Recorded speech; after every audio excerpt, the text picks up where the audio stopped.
구약성경 1156페이지 에스겔서 6장 1절부터 14절 말씀입니다.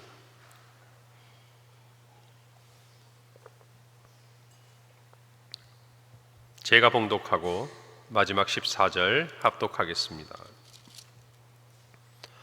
여호와의 말씀이 내게 임하여 이르시되, 인자야, 너는 이스라엘 산을 향하여 그들에게 예언하여 이르기를, 이스라엘 산들아, 주 여호와의 말씀을 들으라. 주 여호와께서 산과 언덕과 시내와 골짜기를 향하여 이같이 말씀하시기를, 나 곧 내가 칼이 너희에게 임하게 하여 너희 산당을 멸하리니, 너희 제단들이 황폐하고 분향 제단들이 깨뜨려질 것이며, 너희가 죽임을 당하여 너희 우상 앞에 엎드러지게 할 것이라.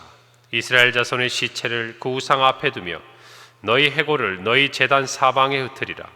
내가 너희가 거주하는 모든 성읍이 사막이 되게 하며 산당을 황폐하게 하리니, 이는 너희 제단이 깨어지고 황폐하며 너희 우상들이 깨어져 없어지며 너희 분향 제단들이 찍히며 너희가 만든 것이 폐하여지며 또 너희가 죽임을 당하여 엎드러지게 하여 내가 여호와인 줄을 너희가 알게 하려 함이라. 그러나 너희가 여러 나라에 흩어질 때에 내가 너희 중에서 칼을 피하여 이방인들 중에 살아남은 자가 있게 할지라.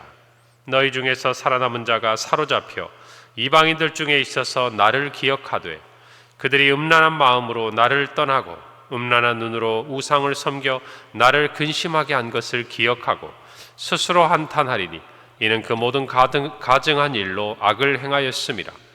그때야 그들이 나를 여호와인 줄 알리라. 내가 이런 재앙을 그들에게 내리겠다 한 말이 헛되지 아니하니라. 주 여호와께서 이같이 이르시되, 너는 손뼉을 치고 발을 구르며 말할지어다. 오호라, 이스라엘 족속이 모든 가증한 악을 행함으로 마침내 칼과 기근과 전염병에 망하되, 먼 데 있는 자는 전염병에 죽고 가까운 데 있는 자는 칼에 엎드려지고 남아있어 에워싸인 자는 기근에 죽으리라. 이같이 내 진노를 그들에게 이룬즉, 그 죽임당한 시체들이 그 우상들 사이에, 제단 사방에, 각 높은 고개 위에, 모든 산 꼭대기에, 모든 푸른 나무 아래에, 무성한 상수리 나무 아래, 곧 그 우상에게 분향하던 곳에 있으리니, 내가 여호와인 줄을 너희가 알리라. 함께 있습니다. 내가 내 손을 그들의 위에 펴서 그가 사는 온 땅, 곧 광야에서부터 디블라까지 황량하고 황폐하게 하리니, 내가 여호와인 줄을 그들이 알리라. 아멘. 오늘 에스겔서 6장 1절부터 14절의 말씀, 하나님의 이스라엘을 향한, 남유다를 향한 특별히 심판의 메시지, 너무나 무섭고 두렵고 또 참혹한 내용들이 우리 안에 같이 나누어 읽었습니다. 오늘 말씀을 읽으면서 반복적으로 나오는 말씀이 있죠. 내가 여호와인 줄을 그들이 알리라. 결국 그들이 하나님께 받은 이 심판을 통하여서 그제서야 하나님께서 참 하나님이신 것을, 여호와이신 것을 깨닫게 될 것이라는 하나님의 말씀입니다. 오늘 하나님은 에스겔에게 이스라엘 산을 향하여 그들에게 예언하라 라고 말씀하십니다. 이때 이스라엘 산이란 이스라엘 땅 전체를 이르는 말이죠. 3절부터 4절에 이르기를, 이스라엘 산들아, 주 여호와의 말씀을 들으라. 주 여호와께서 산과 언덕과 시내와 골짜기를 향하여 이같이 말씀하시기를, 나 곧 내가 칼이 너희에게 임하게 하여 너희 산당을 멸하리니, 너희 제단들이 황폐하고 분향 제단들이 깨뜨려질 것이며 너희가 죽임을 당하여 너희 우상 앞에 엎드려지게 할 것이다. 하나님께서 이스라엘 산들을 향하여 예언하시는데 그 대상이 구체적으로 나와 있습니다. 오늘 보니까 너희 산당을 멸할 것이다. 하나님께서 분명히 말씀하셨는데, 그 이후의 말씀들을 보면 그곳에서 이스라엘 백성들이 하나님 앞에 음란하게 행하며 우상을 섬겼기 때문이라는 것을 성경은 우리에게 가르쳐 줍니다. 여러분, 북이스라엘이 주전 722년에, 그리고 남유다가 또 주전 586년에 아수르와 바벨론에 의해서 각각 멸망을 당합니다. 우리가 열왕기서와 또 이렇게 역대기를 쭉 함께 살펴보다 보면 이스라엘의 모든 죄의 그 뿌리, 그 시작에 한 사람의 죄가 등장합니다. 그것은 바로 느바세 아들 여로보암이죠. 그래서 이스라엘의 왕들이, 북이스라엘의 왕들이 그들이 범죄할 때마다 동일한 표현이 나와요.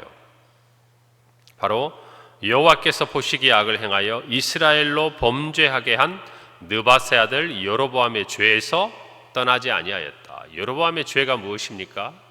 그가 북이스라엘 백성들이 하나님께 예배하기 위해 예루살렘에 가는 것에 대해서 불안해했어요. 그러다가 자기를 버리고 르호보암에게, 이 다윗의 자손들에게, 왕들에게 백성들의 마음이 다시 향할까 봐 그가 예루살렘 성전이 있음에도 불구하고 단과 베델에 금송아지를 만들고 음란하게 거기에서 이스라엘 백성들이 하나님 앞에 죄악을 범하게 합니다. 그 죄의 뿌리가 결국 이 북이스라엘 내내 영적인 하나님 앞에서의 타락의 온상이 되었고, 그로 말미암아 이스라엘의 멸망이 앞당겨지게 되고 또 하나님의 심판을 받게 된 것을 성경이 반복적으로 이야기를 하죠. 그렇다면 유다에 있어서 하나님께서 죄를 이렇게 책망하시고 또 그 죄의 뿌리가 되는 것이 무엇이었는가? 바로 산당이었어요. 그래서 이 남유다에 대한 설명들을 할 때마다, 왕들에 대한 이야기를 할 때마다 이런 표현들이 나와요. 오직 산당은 없애지 아니하였다. 오직 산당은 폐하지 아니하였다. 아직도 백성들이 산당에서 분향하며 제사하였다. 무슨 말이냐면 그들이 이 산당이라는 곳에서 하나님이 아닌 우상을 섬기고 하나님의 진노를 가져왔던 것을 반복적으로 이야기를 합니다. 이 산당이라는 말은 히브리어 바마라는 단어인데 문자적으로는 높은 장소라는 것이에요. 가나안을 정복하기 전부터 그 땅의 거민들이 산당에서 모여서 그와 같은 행위들을 했습니다.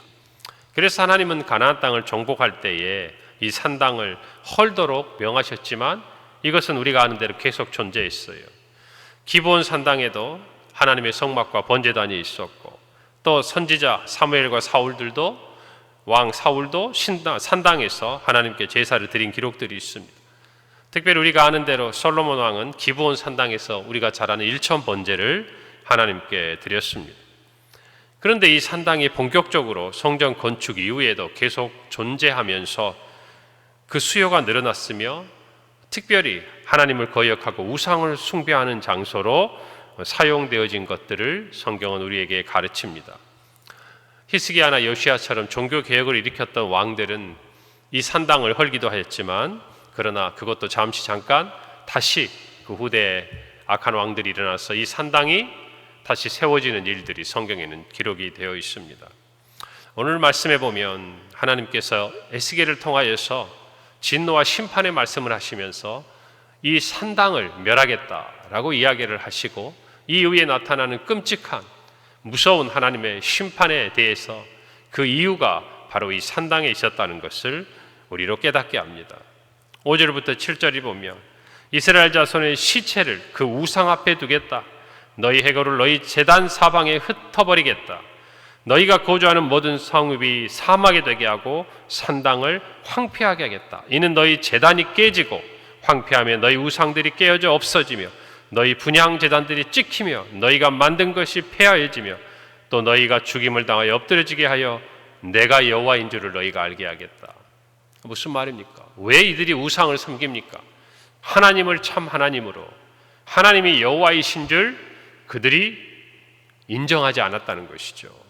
오늘 이 말씀에 하나님의 이 진노의 심판의 어떤 목표지, 그 타겟이 어디입니까? 바로 이 산당이었어요. 그 산당에서 그들이 의지하고 그들이 섬기고 그들이 하나님이 아닌 우상들을 그들이 섬겼을 때 하나님께서는 그들의 모든 죄의 심판의 결과가 바로 그 자리부터 시작됐다는 것을 우리에게 알려주고 있습니다. 그러면서 하나님이 이렇게 말씀하세요. 너희가 만든 것, 그것이 다 폐하여진다는 것이. 그들이 만든 것이 무엇입니까? 그들이 금과 또 은으로 만든 우상들을 말하는 것이죠. 하나님은 그것을 없애버리겠다고 말씀하십니다. 결국 그들이 하나님의 이 심판 앞에서 우상을 의지할 것이 없다라는 것입니다. 그들을 도와줄 수 없다라는 것입니다. 예레미야 선지자는 예레미야서 51장 17절 18절에 이렇게 말합니다. 사람마다 어리석고 무식하도다. 금장색마다 자기가 만든 신상으로 말미암아 수치를 당하나니 이는 그 부어 만든 우상은 거짓이요 그 속에 생기가 없음이라. 그것들은 헛된 것이요 조롱거리이니 징벌하신 때에 멸망할 것이다 라고 말씀합니다. 분명히 이야기합니다. 어제도 말씀드렸지만 사실은 우상이라는 것에 의지하고 섬기는 것이 아니라 사람들이 그들의 필요에 따라서 우상이라는 것들을 만들어내고 그것을 의지하는 거예요. 근데 결국 그게 무엇이겠습니까? 하나님을 마음에 두기 싫어하는 거예요. 하나님이 싫으니까 우상을 만드는 거예요. 하나님으로 부족하니까 우상을 만들고 더 나아가 그것을 섬기는 거예요. 오늘 저와 여러분도 이 모든 마음의 뿌리에는요, 하나님을 마음에 두기 싫어하는 죄가 도사리고 있다는 걸 아셔야 돼요. 여러분이 살아가면서 무엇인가를 의지한다, 하나님 아닌 다른 것을 의지한다, 그 마음의 뿌리에는요, 하나님이 싫은 거예요. 적어도 그 영역에서는 하나님이 싫은 거예요. 내가 왕이 되어야 하는 거예요. 그러니까 하나님 아닌 다른 것들을 만들어내고 그것들을 섬기고 의지하면서 스스로가 왕이 되고 싶어하는 죄의 마음들이 싹 다 올라오는 거예요. 우리가 살아가면서 이 당시처럼 우상을 만드는 오늘날의 죄악도 있습니다. 이상한 사입이나 또 이단 종교들을 만들어가지고 그것들을 음란하게 섬기는 일들이 오늘날에도 있어요.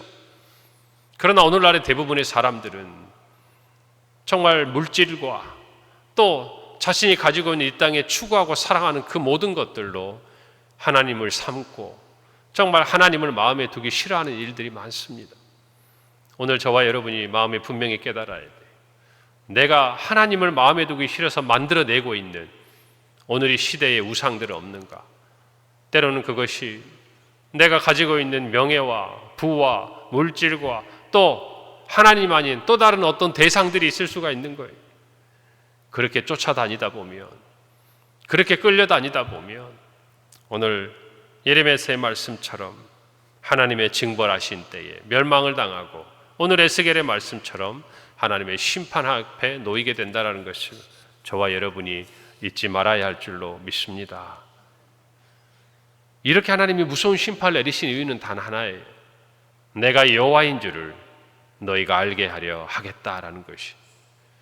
여러분이 여호와라는 단어, 스스로 계시는 자, 이 단어는 창세기에도 기록되어 있지만 우리가 잘 아는 대로 모세를 부르실 때 하나님께서 자신의 이름을 알려주신 이름이기도 합니다. 결국 하나님께서 자기의 백성들을 부르시고 그들의 하나님이 되시겠다라는 표현이에요. 그런데 이스라엘 백성들이 우상을 섬긴다는 것은 어떤 의미입니까?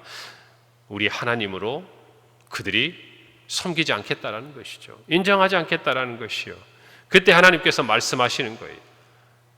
내가 여호와인 줄을 너희가 알게 하겠다. 오늘 우리도 마찬가지입니다. 우리가 왕이라고 끊임없이 주장합니다. 우리가 무엇인가를 끊임없이 하나님 아닌 것들을 만들어냅니다. 그것들을 의지합니다. 그러나 그 끝은 어떻게 됩니까? 결국 하나님만이 참 하나님이신 것을, 하나님만이 우리의 왕이신 것을 인정할 수밖에 없도록 누가 하시는 거예요? 하나님이 하시는 거예요.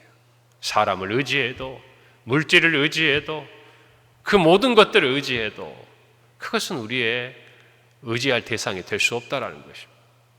오직 하나님밖에 없다는 것이. 여러분, 우리의 신앙생활도 한번 보십시오.